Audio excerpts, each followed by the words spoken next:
தமிழர்களை குறிவைத்து ஜனாதிபதி கூறிய ஒற்றை சொல்லால் எழுந்துள்ள பெரும் சர்ச்சை. தமிழீழ விடுதலை புலிகள் அமைப்புக்கு எதிரான யுத்தம் சூழ்ச்சியில் ஈடுபட்ட அன்வர் புதிய அரசாங்கத்தை அமைக்க தயாராகும் சஜித் புலம்பிய தமிழர்களால் மஹிந்தவுக்கு காத்திருக்கும் ஆபத்து. ராஜபக்சர்கள் தொடர்பில் ஹரணி கூறிய உண்மையால் அன்வர் தரப்புக்குள் மோதல் நிலை, பதவி பறிபோகலாம். ராவணனால் மறைக்கப்பட்ட விமானங்களில் தேடும் முயற்சி ஆரம்பம்.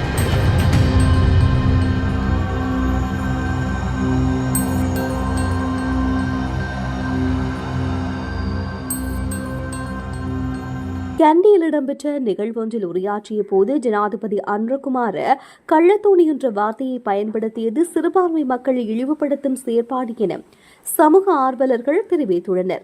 நாட்டின் ஜனாதிபதி அனைத்து மக்களின் பாதுகாவலர் என அழைக்கப்படுவார். ஆனால் அதி உயர் பதவியில் இருந்து கொண்டு பேசும்போது அவர் தனது வார்த்தை பிரயோகங்களில் மிக அவதானத்தோடு இருக்க வேண்டும் என்று சமூக ஆர்வலர்கள் தெரிவித்துள்ளனர். கண்டி ஸ்ரீ தலதா மாளிகையில் நடைபெற்ற வருடாந்த எஸ்ஸல பெரஹராவின் நிறைவு நிகழ்வில் கலந்து கொண்டு உரையாற்றிய போது ஜனாதிபதி இவ்வாறு தெரிவித்தார். அங்கு தொடர்ந்து உரையாற்றிய ஜனாதிபதி, நாங்கள் சர்வதேசத்தின் நாட்டின் எதிர்காலத்தை நிலைநிறுத்துவதிலும் தேசிய உரிமைகளை பாதுகாப்பதிலும் தோல்வியடைந்துள்ளோம். ஒரு பௌத்த மதகுரு சொன்ன வார்த்தை, அது தவறானதாக இருக்கலாம். கள்ளத்தோணி போன்ற எதிர்காலமும் வரலாறும் இல்லாதவராக எமது நாட்டினர் வளர்ந்துள்ளனர். அதேவேளை சிலர் கூறுகின்றார்கள் நமது வரலாற்றை அழிக்க திட்டம் தீட்டுவதாக. ஆனால் எமது நாட்டின் வரலாற்றை அழிக்க முடியாது என்று கூறியுள்ளார். இலங்கையில் கள்ளத்தோணி என்ற சொல் சிறுபான்மை இனங்களுக்கு எதிராக பேரினவாதியினரால் பிரபலமாக பயன்படுத்தும் ஒரு சொல்லாகும். பொதுவாக இந்திய வம்சாவளி தமிழர்களுக்கு எதிராகவே இந்த சொல் அதிகளவாக பயன்படுத்தப்படும். மேலும் முஸ்லிம்களுக்கு எதிராக மரக்கலாயா என்ற ஒரு சொல் பயன்படுத்தப்படும். இவ்வாறு அழைக்கப்படுவதன் நேரடி அர்த்தம் மரக்கலங்களில் வந்த அந்நியர்கள் என்பதாகும். தமிழீழ விடுதலை புலிகள் அமைப்புக்கு எதிராக ஆரம்பிக்கப்பட்ட யுத்தத்தை நிறுத்த ஜனாதிபதி அனுர சதித்திட்டம் தீட்டியதாக உதயன் கம்மன்வில தெரிவித்தார். கட்சி தலைமையகத்தில் நடைபெற்ற செய்தியாளர் மாநாட்டில் உரையாற்றிய போது அவர் மேற்கண்டவாறு குறிப்பிட்டுள்ளார். மேலும் குறிப்பிடுகையில் 2026ஆம் ஆண்டு மஹிந்த ராஜபக்ச அரசாங்கத்தால் சமர்ப்பிக்கப்பட்ட வரவு செலவு திட்டத்தை தோற்கடித்த அரசாங்கத்தை கவிழ்க்கவே சூழ்ச்சி செய்யப்பட்டது. அந்த சூழ்ச்சியின் முக்கிய புள்ளியாக ஜனாதிபதி அன்வர் செயற்பட்டார். அது மட்டுமல்ல, கோட்டாபாய கோவிட் தொற்றை கட்டுப்படுத்த பெரும் பிரயத்தனம் மேற்கொண்ட போது நீங்கள் வேலை நிறுத்தம் மற்றும் ஆர்ப்பாட்டங்களை நடத்தி கோவிட் பரவலை அதிகரித்து நாட்டை ஸ்தம்பிதமடைய செய்ய முயற்சித்தீர்கள். மேலும் பொருளாதார வீழ்ச்சியில் நாடு மூழ்கி இருக்கையில் புலம்பெயர் தொழிலாளர்களை நாட்டுக்கு டொலர் அனுப்ப வேண்டாம் என்ற பிரச்சாரத்தை முன்னெடுத்து அன்றிலிருந்து இன்று வரை சூழ்ச்சிகளை அரங்கேற்றிய ஜேவிபியும் நீங்களும் எங்கள் பக்கம் கை நீட்ட வேண்டாம். அத்தோடு நாடாளுமன்றத்தின் கடற்படை தளபதி கைது செய்யப்பட்டு நீதிமன்ற தீர்ப்பின் பிரகாரம் என்று சொன்னீர்கள், அது பொய்யாகும். நீதிமன்றத்தின் முன்னாள் கடற்படை தளபதியை கைது செய்வதற்கு எவ்வித கோரலும் விடுக்கப்படவில்லை. பொல்லுகாவில் மஜிஸ்ட்ரேட் நீதிமன்றம் பிறப்பித்த அறிக்கையில் விசாரித்து வாக்குமூலம் வழங்குமாறு குறிப்பிடப்பட்டது. ஆனால் அவரை குற்றப்புலனாய்வு திணைக்களத்துக்கு அழைத்து வாக்குமூலம் பெற்ற பின்னர் கொலை குற்றச்சாட்டு சுமத்தி பிணையில் விடுவிக்க முடியாதபடி செய்தது அரசாங்கமே தவிர நீதிமன்றம் அல்ல. அதையும் திட்டமிட்டு செய்துவிட்டு அதிகாரிகள் மீது பழி போடுகின்றார்கள் என்று குற்றம் சுமத்தியுள்ளார். எதிர்க்கட்சித் தலைவர் சஜித் பிரேமதாச தேசிய மக்கள் சக்தியின் முற்போக்கான பிரிவுகளுடன் இணைந்து புதிய அரசாங்கத்தை அமைக்க தயாராகியுள்ளார். இந்த தகவலை ஐக்கிய மக்கள் சக்தியின் நாடாளுமன்ற உறுப்பினர் சுஜித் சஞ்சய பீரேரா இன்று தெரிவித்துள்ளார். தேசிய மக்கள் சக்தி அரசாங்கம் சுப்ரிசட் நாடகத்தால் அதிர்ந்துவிட்டது போல தெரிகின்றது.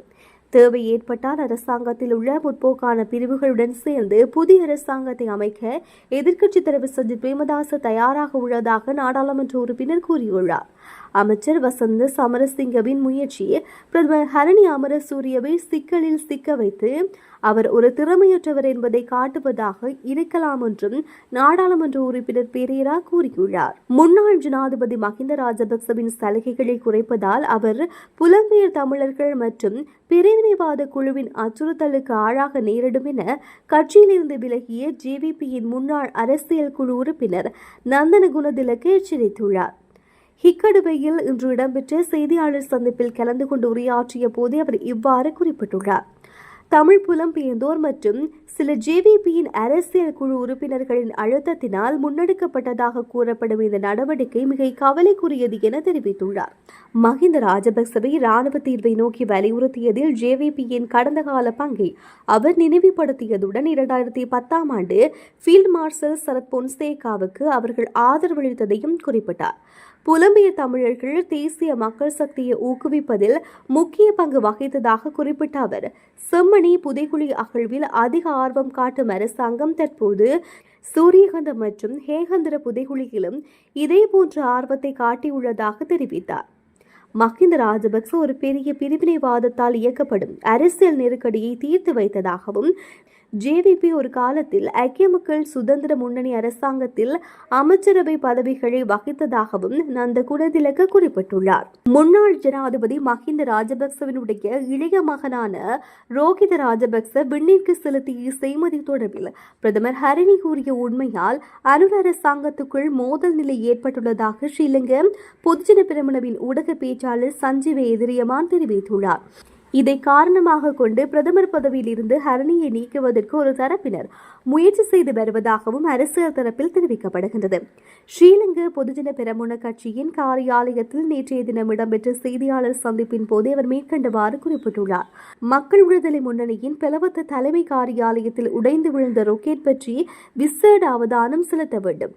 உண்மையை நீண்ட காலம் மறைத்து வைக்க முடியாது என்பது பௌத்த மத கோட்பாடாகும். மதம் மீது நம்பிக்கை இல்லாத இந்த அரசாங்கத்துக்கு மத கோட்பாடுகளே இன்று எதிராக முடிந்துள்ளது.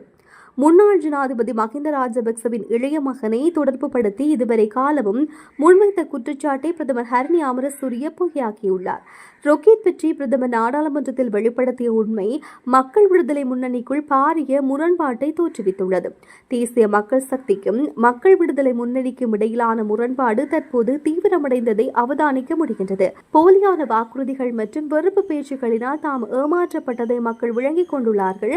அரசாங்கத்தின் போலியான செயற்பாட்டுக்கு எதிராக மக்கள் வெகு விரைவில் அணிதிரள்வார்கள் என்று அவர் கூறியுள்ளார். இலங்கையின் பண்டைய தமிழ் மன்னரான ராவணனால் மறைக்கப்பட்டதாக கூறப்பட்ட விமானங்களை தேடி கண்டுபிடிக்கும் முயற்சிகள் முன்னெடுக்க உள்ளதாக அறிவிக்கப்பட்டுள்ளது. ராவணனினால் சுமார் 25 இடங்களில் 19 விமானங்கள் மறைத்து வைக்கப்பட்டதாக கூறப்படுகின்றது. இவ்வாறு மறைத்து வைக்கப்பட்ட விமானங்களை கண்டுபிடிக்கும் நோக்கில் இலங்கை விமான போக்குவரத்து அதிகார சபையின் ஆராய்ச்சி பிரிவு பணிகளை முன்னெடுத்து வருவதாக தெரிவிக்கப்படுகிறது.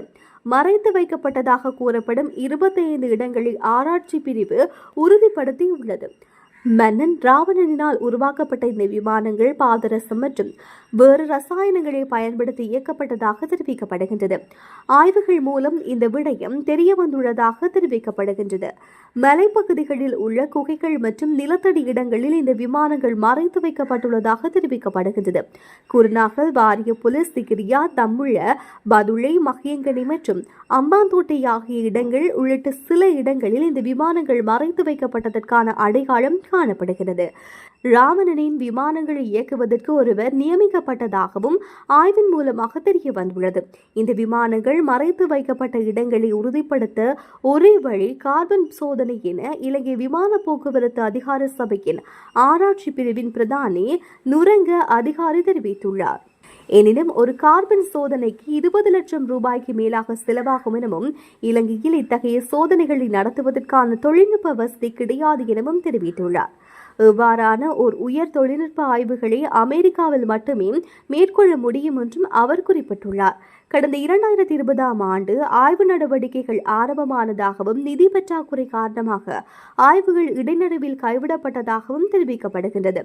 ஆய்வுகள் ஆரம்பிக்கப்பட்ட போது தகவலை திரட்டுவதற்காக ஒரு சிறப்பு குழு நியமிக்கப்பட்டதாகவும் அதில் இந்திய ஆய்வாளர்களும் பங்கேற்றதாகவும் தெரிவிக்கப்படுகின்றது. தொல்பொருள் ஆய்வு பேராசிரியர் ராஜ் சோமதேவாவும் குழுவில் உறுப்பினராக அங்கம் வகித்தார் எனவும் பின்னர் அந்த குழுவில் இருந்து விலகிக் கொண்டார் எனவும் தெரிவிக்கப்படுகின்றது. இந்த ஆய்வில் உள்நாட்டு நிபுணர்கள் பலரும் பங்கேற்றிருந்த போதிலும் இடைநடுவில் கைவிடப்பட்டதாக குறிப்பிடப்படுகின்றது. ராவணனின் ஒரு விமானமேனும் கண்டுபிடிக்கப்பட்டால் உலகில் விமானத்தை கண்டுபிடித்தவர் தொடர்பிலான வாத பிரதிவாதங்கள் சூடுபிடிக்கும் என தெரிவிக்கப்படுகிறது. ரைட் சகோதரர்களினால் விமானம் கண்டுபிடிக்கப்பட்டதாக கூறப்படுகிறது. ராவணனின் விமானம் கண்டுபிடிக்கப்பட்டால் ரைட் சகோதரர்களுக்கு முன்பாக விமானம் கண்டுபிடிக்கப்பட்டது என்பதை உலகிற்கு உறுதிப்படுத்த முடியும். எதிர்வரும் ஆண்டு ராவணனின் விமானங்களை கண்டுபிடிக்கும் பணிகள் மீள தொடங்கப்பட உள்ளதாக தெரிவிக்கப்படுகின்றது.